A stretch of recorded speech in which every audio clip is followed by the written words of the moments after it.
नमस्कार। आंकड़ों की इस दुनिया में आपका स्वागत है, जहां हर नंबर एक कहानी कहता है।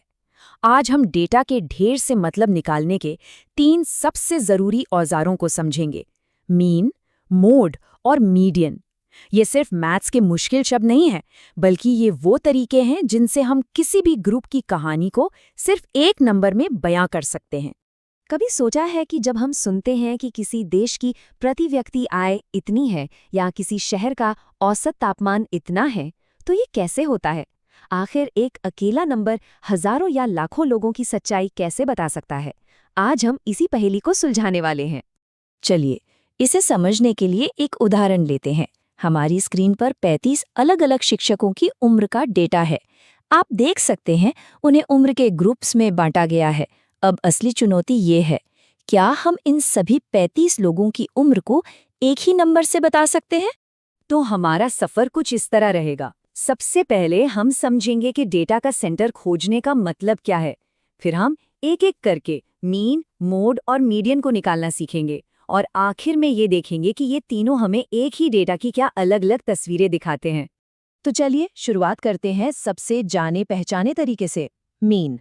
हम सब इसे अपनी रोज की जिंदगी में एवरेज या औसत के नाम से जानते हैं। मीन मतलब किसी भी ग्रुप का एक टिपिकल या औसत मान। इसे निकालने का तरीका भी एकदम सीधा है। सारे मानों को एक साथ जोड़ दो और फिर ग्रुप में जितने सदस्य हैं उनकी कुल संख्या से भाग दे दो, बस। अब हमारे शिक्षकों वाले डेटा के लिए हम डायरेक्ट मेथड का इस्तेमाल करेंगे। इसके स्टेप्स बहुत आसान हैं। पहले हम हर ग्रुप का बीच का पॉइंट यानी क्लास मार्क निकालेंगे। फिर उसे उस ग्रुप में मौजूद शिक्षकों की संख्या से गुणा करेंगे और आखिर में इन सभी को जोड़कर कुल शिक्षकों से भाग दे देंगे। अब देखिए ये काम कैसे करता है। हमने हर उम्र के ग्रुप का बीच का पॉइंट यानी XI निकाला। जैसे 15 और 25 के ठीक बीच में आता है 20।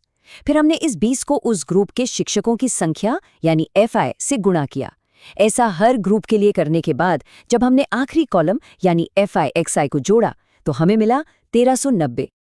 और अब जादू, जब हम इस टोटल 1390 को कुल 35 शिक्षकों से भाग देते हैं तो हमें मिलता है 39.7। तो हम कह सकते हैं कि इन शिक्षकों की औसत उम्र 39.7 साल है। ये ठीक वैसा ही है जैसे मौसम विभाग पूरे साल के तापमान को जोड़कर शहर का औसत तापमान बता देता है।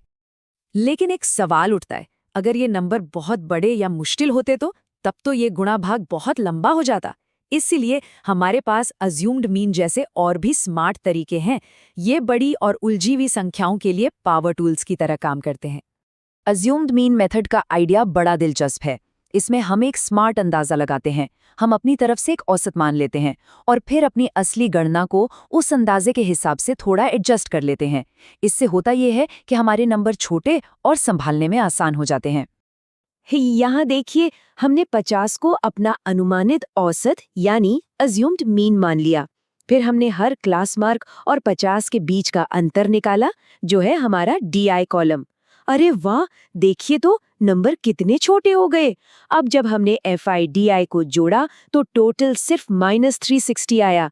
1390 के मुकाबले कितना छोटा और आसान है ये।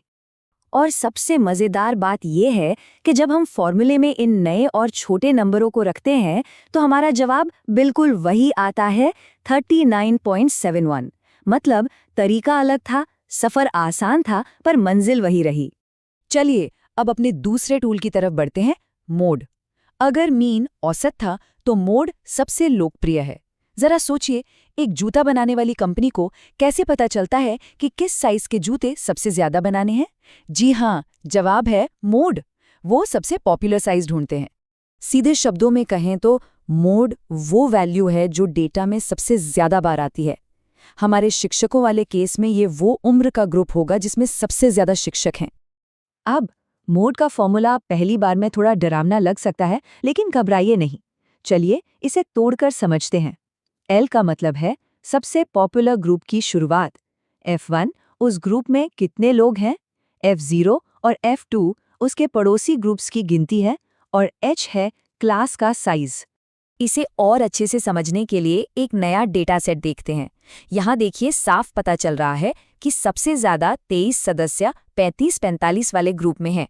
तो यही हमारा मॉडल क्लास है और यहीं से हमें फॉर्मूला के लिए L, F1, F0 और F2 की सारी वैल्यूज मिल जाती हैं।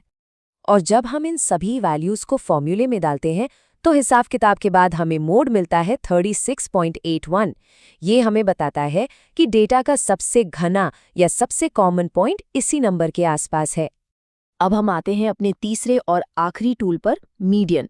मीडियन हमें डेटा का ठीक बीच वाला पॉइंट बताता है। ये तब बहुत काम आता है जब कुछ बहुत बड़े या बहुत छोटे नंबर पूरे औसत को बिगाड़ सकते हैं। जैसे किसी मोहल्ले में घरों की कीमत देखते वक्त एक बहुत बड़ा बंगला पूरे मोहल्ले की औसत कीमत को बढ़ा सकता है। मीडियन हमें ऐसी गड़बड़ी से बचाता है।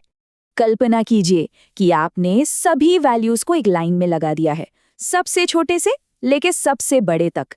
अब जो वैल्यू ठीक बीच में खड़ी है वही मीडियन है। ये डेटा को 2 बराबर हिस्सों में बांट देती है। आधी वैल्यूज इससे छोटी होती है और आधी बड़ी। मीडियन की गणना के लिए हमें एक नई चीज समझनी होगी, क्यूमुलेटिव फ्रीक्वेंसी। इसका मतलब है फ्रीक्वेंसी का लगातार जुड़ता हुआ योग। ये हमें ये पता लगाने में मदद करता है कि हमारा बीच वाला मान आखिरकार किस ग्रुप में मिलेगा। मीडियन के लिए चलिए एक तीसरा उदाहरण देखते हैं। यहाँ कुल 68 अवलोकन हैं, तो बीच का मान होगा 34वां। अब ये 34वां मान कहाँ है?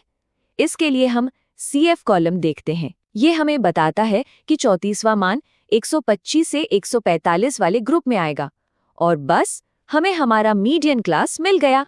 एक बार मीडियन क्लास मिल गया तो बाकी का काम आसान है। हम बस फॉर्मूले में सारी वैल्यूज रखते हैं और गणना के बाद हमें मीडियन मिलता है 137। ये वो नंबर है जो इस पूरे डेटा को ठीक 2 बराबर हिस्सों में बांटता है। तो हमने 3 अलग अलग तरीके देखे, मीन, मोड और मीडियन। तीनों ही हमें डेटा के सेंटर के बारे में बताते हैं, लेकिन तीनों की कहानी थोड़ी अलग है। तो सवाल ये है कि आखिर कौन सी कहानी सच है? चलिए एक साथ देखते हैं।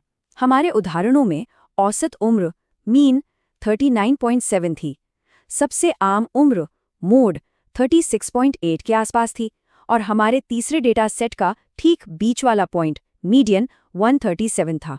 देखा, 3 नंबर और 3 अलग अलग नजरिए। तो सबसे जरूरी बात यह है, कोई भी एक तरीका हमेशा सबसे अच्छा नहीं होता। ये इस बात पर निर्भर करता है कि हमारा सवाल क्या है। अगर जूता कंपनी को ये जानना है कि कौन सा साइज सबसे ज्यादा बिकता है, तो वो मोड देखेगी। अगर एक अर्थशास्त्री को देश में आय की असमानता देखनी है, तो वो मीडियन पर भरोसा करेगा, ताकि कुछ अरबपतियों की कमाई पूरे औसत को न बिगाड़े। और अगर एक टीचर को क्लास का औसत प्रदर्शन जानना है, तो वो मीन का इस्तेमाल करेगा। हर सवाल का जवाब एक अलग टूल में छिपा है।